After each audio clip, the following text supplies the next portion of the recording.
আলহামদুলিল্লাহ আলহামদুলিল্লাহ গাইস, দীর্ঘ 1 বছর অপেক্ষা করার পর আমিও পেয়ে গেলাম অবশেষে কন্টেন্ট মনিটাইজেশন সেট আপটা, যেটা হচ্ছে প্রত্যেকটা কন্টেন্ট ক্রিয়েটর একটা স্বপ্ন থাকে ভালো কোনো এবং বড় কোনো সেট আপ নিয়ে আসার জন্য। এই সেট আপগুলো নিয়ে আসার জন্য কিন্তু প্রত্যেকটা কন্টেন্ট ক্রিয়েটর কিন্তু কষ্ট করে। সো ফাইনালি আলহামদুলিল্লাহ ফেসবুক আমাকে দিয়ে দিল বড় পেজের মধ্যে content monetization set up.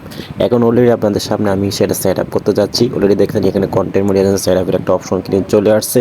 So আপনাদের এখানে কিন্তু চলে আসবে, আপনারা ধৈর্য ধরে কাজ করেন এবং কাজ করা থামবেন না। পেজের মধ্যে নিয়মিত অ্যাক্টিভ থাকে। যখন কাজ করবেন হঠাৎ করে কিন্তু অলরেডি দেখেন সাইন আপের অপশন আমার এখানে চলে আসছে। এখানে একটা অপশন দিয়েছে কিন্তু ভিডিও 1 এপ্রিল থেকে 2025 এবং 28 এপ্রিল পর্যন্ত। এই যে এপ্রিল, ঠিক আছে, এর ভিতরে কিন্তু 90% ক্রিয়েটরকে কিন্তু ফেসবুককে দিছে কন্টেন্ট মনিটাইজেশন সেট আপ কিন্তু দিয়ে দিচ্ছে। সেটা কিন্তু এখানেই ফেসবুক অলরেডি স্পষ্টভাবে কিন্তু লিখে দিছে। সো আপনারা যারা অলরেডি কিন্তু ইনস্টিমেট সেট আপ পেয়েছেন এবং যে রিল সেট আপ পেয়েছেন, তারা কিন্তু খুব সহজে এবং খুব তাড়াতাড়ি অল্প সময়ের মধ্যে পেয়ে যাবেন। আরেকটু অপেক্ষা করেন। আর যারা একেবারে কোনো রকম সেট আপ পান নাই, তারা নিয়মিত ধৈর্য ধরে কাজ করেন, নিয়মিত কন্টেন্ট আপলোড করেন।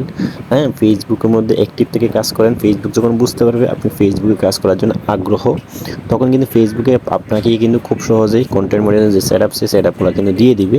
যেখান থেকে কিন্তু এক সময় কিন্তু ভালো পরিমাণে ইনকাম হতো, এখন ইনকামটা একটু কম হয়। আশা করি খুব শীঘ্রই কিন্তু ফেসবুকের ইনকাম আগের মতো ফিরে আসবে, কারণ ফেসবুকে কিন্তু এক এক সময় এক এক আপডেট চলে আসে।